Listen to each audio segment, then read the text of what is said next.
नमस्कार, मैं प्रिया और आप देख रहे हैं live Bihar news network. Akhil Bharatiya Kayastha महासभा के युवा मोर्चा के राष्ट्रीय अध्यक्ष डॉक्टर मनीष आनंद नियुक्त हुए हैं। आपको बता दें कि डॉक्टर मनीष आनंद जो है राष्ट्रीय लोक जनशक्ति पार्टी युवा मोर्चा के राष्ट्रीय उपाध्यक्ष भी हैं। तो आज हम उनसे बातचीत करेंगे और जानने की कोशिश करेंगे कि नए कार्यकाल को लेकर उनकी क्या कुछ योजनाएं हैं और इस महासभा को किस हद तक क्या विस्तार करना है। तो चलिए बातचीत करते हैं डॉक्टर मनीष आनंद से। स्वागत है मनीष जी आपका हमारे लाइव बिहार न्यूज़ नेटवर्क पे, और आपको अखिल भारतीय कायस्थ महासभा के राष्ट्रीय अध्यक्ष युवा मोर्चा के बनने की बहुत बहुत बधाई। बहुत बहुत धन्यवाद प्रिया जी, बहुत बहुत धन्यवाद प्रिया जी। सबसे पहले तो मैं आपसे जानना चाहूँगी मनीष जी कि जैसा कि हमें पता चला है कि प्रथम राष्ट्रपति हमारे जो राजेंद्र प्रसाद थे, उनके बाद पहले आप बिहार से ऐसे प्रतिनिधित्व बने हैं, राष्ट्रीय अध्यक्ष के पद पर पहुंचे हैं। इतने राजेंद्र प्रसाद के बाद तो एक बहुत बड़ी अपने आप में उपलब्धि है। कैसा महसूस कर रहे हैं? ये निश्चित तौर पर हमारे लिए तो है ही, लेकिन पूरे बिहार और भारत के लिए भी, पटना के लिए जहाँ से मैं बिलोंग करता हूँ, उन सब के लिए, हमारे पूरे समाज के लिए ये सम्मान का विषय है कि बिहार से मैं राष्ट्रीय अध्यक्ष युवा संभाग का बना हूँ, अखिल भारतीय कायस्थ महासभा का जी। इसके लिए सबसे पहले तो मैं धन्यवाद देता हूँ अपने राष्ट्रीय अध्यक्ष सुबोध कांत सहाय जी का, पूर्व केंद्रीय मंत्री, और हमारे पूरे जो राष्ट्रीय पदाधिकारी हैं, महामंत्री हैं, राष्ट्रीय कार्यवाहक अध्यक्ष हैं, सबको धन्यवाद देता हूँ कि उन्होंने इतनी बड़ी जिम्मेदारी एक युवा को सौंपा है और बिहार को सौंपा है, और निश्चित रूप से हम लोग इस पर अच्छा काम करेंगे। जी, क्या अनुभूति क्या हो रही है इस वक्त आपको? नहीं, खुशी इस बात की है कि समाज में जो संगठन, हमारा सामाजिक संगठन है, ये सामाजिक संगठन में आने वाला जो कल है, युवाओं का कल है, उसमें अच्छे लोगों को अगर आप प्रमोट करते हैं, जिम्मेदारी देते हैं, तो निश्चित तौर पे ये बिहार के लिए और पूरे भारत के लिए, सामाजिक जो हमारा अपना संगठन है, समाज का जो संगठन है, उन सब के लिए ये खुशी की बात। तो हम तो खुश हैं कि इतनी बड़ी जिम्मेदारी मिली है। जी जी। अच्छा, ये आप हमारे दर्शकों को सबसे पहले तो ये बता दें कि अखिल भारतीय कायस्थ महासभा, संक्षेप में थोड़ा इसका एक इतिहास बता दें कि कब की ये संस्था है और किस तरीके से कार्य करती है। ये संस्था 1887 की संस्था है। ये मैनपुरी में इसका रजिस्ट्रेशन हुआ था, और डॉक्टर राजेंद्र प्रसाद जो भारत के प्रथम राष्ट्रपति हुए, वो इनके राष्ट्रीय अध्यक्ष हुए, और इसके बाद कालांतर में हमारे कई राष्ट्रीय अध्यक्ष हुए। और इसका जो अभी उपस्थिति है सामाजिक संगठन का, हमारे अखिल भारतीय कायस्थ महासभा का, उत्तर भारत से लेकर के दक्षिण भारत तक, पूरब से पश्चिम तक, हर जिले, हर जगह पे इसकी उपस्थिति है। और हम लोग समाज के सभी लोग, समाज के उत्थान के लिए, राजनीतिक उत्थान के लिए, आर्थिक उत्थान के लिए सब लोग मिलकर के काम कर रहे हैं, और निश्चित तौर पे आने वाला कल हम लोग का उज्ज्वल है, सुनहरा है जी। तो अखिल भारतीय कायस्थ महासभा के युवा के आप राष्ट्रीय अध्यक्ष बने हैं, किस तरीके से आगे इसका विस्तार करना है, क्या कुछ योजना है भविष्य को लेकर? भविष्य की योजना ये है कि चूंकि ये हमारा सामाजिक संगठन है, और कालांतर में जो हमारा इतिहास रहा है, कायस्थों का जो इतिहास रहा है, आर्थिक रूप से कह ले, सामाजिक रूप से कह ले, या सत्ता में हमारी जो भागीदारी थी, ये निश्चित तौर पे बहुत शानदार और बहुत ग्लोरियस हमारी उपस्थिति रही है पूरे भारत में। आज जो अभी वर्तमान की स्थिति है, निश्चित तौर पे हमारी आर्थिक, सामाजिक या राजनीतिक सत्ता में जो हमारा अधिकार होता है, निश्चित रूप से हम लोग पिछड़े हैं। तो हमारा ये पूरा ये मूल रूप से इस पे ये है कि समाज को पहले यूनाइट करें हम, जो व्यक्ति जो विशिष्ट जगह पे बैठे हुए हैं उनको कनेक्ट करें, और जो सबसे नीचे तबके के लोग हैं समाज में उनको जोड़े, और इस खाई को हम लोग पाटे।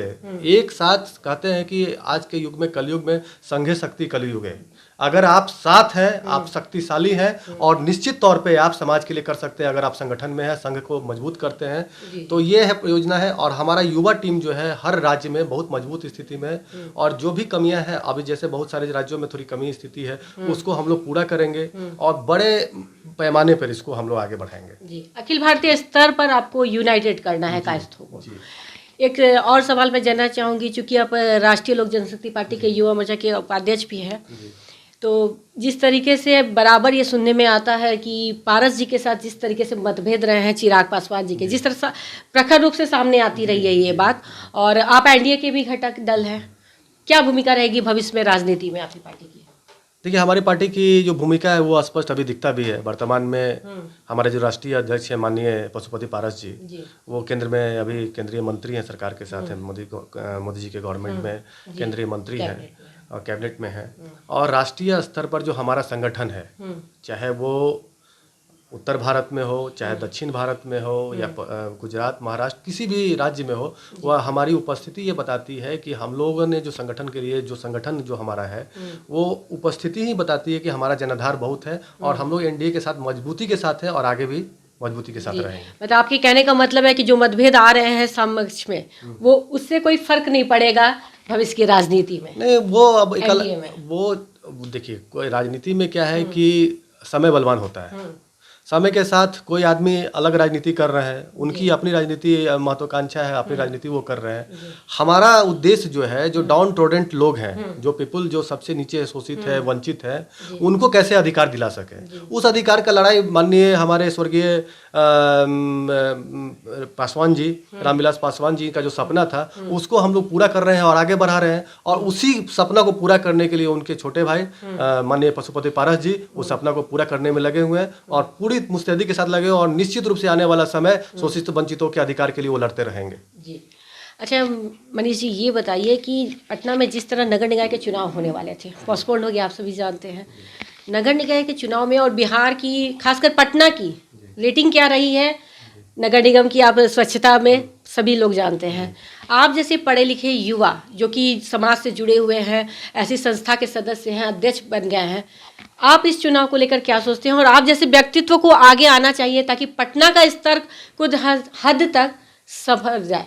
हम लोग भी ये चाहते हैं कि पटना हमारा कहीं ऊंचे स्तर पर नजर आए, जितना पिछड़ापन है यहाँ। देखिए, निश्चित तौर पे युवाओं को जो अभी मेयर का चुनाव होने वाला है पटना में, आप अगर पाटलिपुत्रा का इतिहास देखेंगे तो एक ग्लोरियस इतिहास रहा है जी। और जो व्यवस्थाएं थी, जो निकाय की व्यवस्था थी, जो शहर की व्यवस्था थी, उत्तम व्यवस्था थी। निश्चित तौर में अभी जो वर्तमान समय रहा है या थोड़े अगर पीछे के समय के बात में करें तो पटना की स्थिति बहुत ही दयनीय है। अब आए दिन देखते होंगे हर बरसात के मौसम में कहीं नाव चल रहा है, शहर में नाव चल रहा हो, ड्रेनेज सिस्टम की बहुत ज्यादा, जी, शहर में नाव चल रहा हो, कचरा का फैलाव है चारों तरफ। तो इस स्थिति में जब हम लोग छोटे छोटे कार्यक्रम करते हैं पटना में, चूंकि मैं राजनीतिक रूप से और सामाजिक रूप से इन्वॉल्व रहता हूं, तो मैं छोटे छोटे कार्यक्रमों में जब पटना में मूव करता हूं, ऐसे तो पूरे बिहार की वही स्थिति है, नगर निकाय की वही स्थिति है, लेकिन फिर भी अगर हम पटना के बारे में बात करें तो जब भी छोटे छोटे कार्यक्रम में मैं जाता हूँ, किसी मोहल्ले में जाता हूँ, तो मेरी ध्यान निश्चित उस सड़क पे, कचरे के अंबार पे जो अव्यवस्थाएं फैली उस पे जाती है। और कहीं भी किसी भी मोहल्ले में जो लोग रहने वाले हैं वो संतुष्ट नहीं है नगर निकाय के कार्यों से। इतना बड़ा बजट है नगर निकाय का और कार्य अगर देखा जाए उस हिसाब से, तो निश्चित रूप से ये शर्मिंदगी की बात है कि बहुत ज्यादा शर्मिंदगी होती है। सब हम लोग भी ये देखते हैं कि सफाई के मामले में हमारा पटना जो कि राजधानी है और इतने निम्न स्तर पर आता है, उसकी रैंकिंग इतनी खराब है। नहीं, रैंकिंग तो खराब है ही। आप देखिए, रैंकिंग तो हम ये डेटा का खेल होता है, आप क्या रैंकिंग देते हैं, क्या घटा देते हैं, बढ़ा देते हैं, ये डेटा का खेल है। नहीं तो वो प्रत्यक्ष तौर पे दिखता है, दिखता है। जब हम सड़क पर जाते हैं, जब आप स्टेशन पर उतरते हैं, किसी गली में जाते हैं, तो ये प्रत्यक्ष तौर पर दिखता है। और कहाँ कमी रह जा रही है जब हमारे पास बजट है, सब कुछ है, फिर भी क्यों कमी हो जा रही है? एग्जैक्टली यही बात मैं बताना चाह रहा था कि ये डेटा बेस पे मत जाइए आप कि क्या रैंकिंग है क्या नहीं है। लोग के बीच में क्या उसका सोच है पटना के बारे में, गंदगी के बारे में, जो प्लानिंग है, ड्रेनेज का सिस्टम है। हमारा एक छोटा सा क्षेत्र है, राजीव नगर का इलाका है, राजीव नगर पहले, तो वो एक मोहल्ले से एक नाला जाता है जो राजीव नगर नाला में जाती है। आप बरसात के मौसम में क्या होता है, नाला का पानी उल्टा आता है मोहल्ले में, जो पानी नाले में जाना चाहिए तो नाले का पानी उल्टा आता है। ये प्लानिंग जो है पाटलिपुत्रा की धरती का, पटना का, ये प्लानिंग ही चौपट है। तो चौपट व्यवस्था है, चौपट प्लानिंग है और चौपट स्थिति है। इसके लिए परिवर्तन जरूरी है। अगर जिम्मेदार किसको मान रहे हैं इसके लिए? निश्चित तौर पे जो पूर्व में जो मेयर रहे हैं और जो स्थिति है मेयर का कह सकते हैं, कहीं ना कहीं जिम्मेदारियों के निर्वहन में कमी रह गई। बिल्कुल बिल्कुल। ये पूरा पूर्व के जो मेयर रहे हैं निश्चित तौर पे वो जिम्मेदार है कि पटना के रहते हुए पटना के बारे में नहीं सोच सके। बिल्कुल। और भविष्य में युवाओं को इसके लिए आगे आना चाहिए और बढ़ चढ़ कर कार्य करना। देखिए, युवा एक शक्तिशाली होते हैं, उनकी शक्ति होती है और उनमें एक उद्देश्य होता है। भ्रष्टाचार से बहुत दूर होते हैं। वो एक बच्चे की तरह होते हैं, उनका मन साफ होता है। वो सोचते हैं कि अपने क्षेत्र, अपने देश, अपने राज्य के लिए अच्छा काम करें और वो मन और धन दोनों से लग करके अपना क्षेत्र में काम करते हैं। ये एक बात है। दूसरा एक बात, छोटा सा मैं एग्जाम्पल से आपको कोट करता हूँ। ये सोच की बात है कि आप कैसे काम करना चाहते हैं। मुझे एक उदाहरण दे रहा हूँ, चूंकि मैं उस कार्यक्रम में रहा था। हमारे जो प्रधानमंत्री हैं नरेंद्र मोदी जी का 2019 में लोकसभा के चुनाव से पहले एक संकल्प रैली हुआ था पटना में, पटना के गांधी मैदान में। संजोग से स्वच्छता एवं सफाई का अभियान का मैं प्रभारी था यहाँ कार्यक्रम का। उस सफाई कार्यक्रम में जो कार्यक्रम तय हो रही थी तो हमने अलग अलग जगह पे अलग अलग व्यवस्था की, चलन शौचालय, कहीं टेम्पोररी शौचालय बनाया हम लोग, ताकि लोग बहुत बाहर से जो लोग आएंगे मोदी जी के कार्यक्रम को देखने के लिए, समझने के लिए, तो वो उनके लिए शौचालय में गंदगी न फैले, कचरा ना फैले, उसके लिए हम लोगों ने 400 लोगों का टीम बनाया। मेरे नेतृत्व में 400 लोगों का टीम बना। और आपको ये विश्वास में दिलाता हूँ, और याद भी हो शायद, पटना के किसी गली सड़क मोहल्ले में एक कागज का टुकड़ा नहीं फेंका हुआ था जी। तो अगर हम युवा चाह ले, ये छोटा मैं उदाहरण दे रहा हूँ, युवा चाह ले तो न बिना किसी बजट में हम लोग, बिना किसी पैसे के, सिर्फ ये एक उद्देश्य, आत्मबल के आधार पे एक उद्देश्य कि भाई हम मोदी जी का सपना है कि भाई स्वच्छ भारत स्वच्छ अभियान चलाते हैं, तो हम लोग उनको पूरा कर लिए। तो जब इतनी बड़ी बजट है सरकार की, नगर निकाय की, तो अगर ये व्यवस्था, रिसोर्सेज अगर आपके पास रहेंगे तो पटना चमकेगा, पटना खिलेगा, पटना मुस्कुराएगा। जी मनीष जी, एक आखिरी सवाल मैं आपसे पूछना चाहूँगी।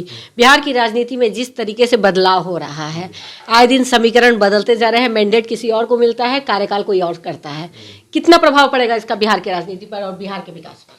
देखिए, बिहार की राजनीति में मैं स्पष्ट कहना चाहता हूँ, आने वाला दिन युवाओं का है। बिना युवा का ये देश चलने वाला नहीं। 65% उपस्थिति अभी जो आप कहते हैं, 65% युवा का ये देश है। बिहार में भी युवाओं की संख्या 65-60% के आसपास है। अर्थात कहने के वाले, आने वाला भविष्य जो राजनीति का होगा, युवा होगा, और युवा चमकाएगा बिहार को। बहुत बहुत धन्यवाद आपका हमसे बातचीत करने के लिए, और आपको नए कार्यकाल की आपकी बहुत सारी शुभकामनाएं हमारे चैनल की तरफ से। बहुत बहुत धन्यवाद प्रिया जी, बहुत बहुत धन्यवाद। तो ये थे हमारे साथ बातचीत करने के लिए अखिल भारतीय कायस्थ महासभा युवा मोर्चा के नए राष्ट्रीय अध्यक्ष डॉक्टर मनीष आनंद, जो कि राष्ट्रीय लोक जनशक्ति पार्टी के युवा मोर्चा के राष्ट्रीय उपाध्यक्ष भी हैं। अब उन्होंने बताया कि ये संगठन काफ़ी पुरानी है। डॉक्टर राजेंद्र प्रसाद, जो कि हमारे देश के प्रथम राष्ट्रपति रहे हैं, वो इसके प्रथम अध्यक्ष बने थे, और ये उनके लिए बहुत ही गौरवान्वित करने वाला क्षण है कि डॉक्टर राजेंद्र प्रसाद के बाद, इतने लंबे अरसों के बाद, बिहार का एक युवा इसका राष्ट्रीय अध्यक्ष युवा मोर्चा का बना है। ये उन्होंने कहा कि ये उनके लिए बहुत ही खुशी और गौरव की बात है। इसके साथ ही उन्होंने कहा कि संगठन के विस्तार के लिए जो भी जरूरी होगी वो मैं कार्य करूंगा, हर तरीके से इस संगठन को एकजुट करने का प्रयास करूंगा, जिससे कि ये समाज ज़्यादा से ज़्यादा अग्रणी भूमिका में आए समाज के उत्थान के लिए। इसके साथ ही उन्होंने बिहार की राजनीति से भी बातचीत करते हुए कहा कि बिहार में युवाओं का आगे आना बहुत ज़रूरी है। युवा आगे आएंगे तभी बिहार का विकास हो पाएगा, और मुझे पूरी उम्मीद है कि आगे आने वाला बिहार युवाओं का बिहार होगा। ऐसी तमाम खबरों से अपडेट रहने के लिए आप देखते रहे लाइव बिहार न्यूज़ नेटवर्क।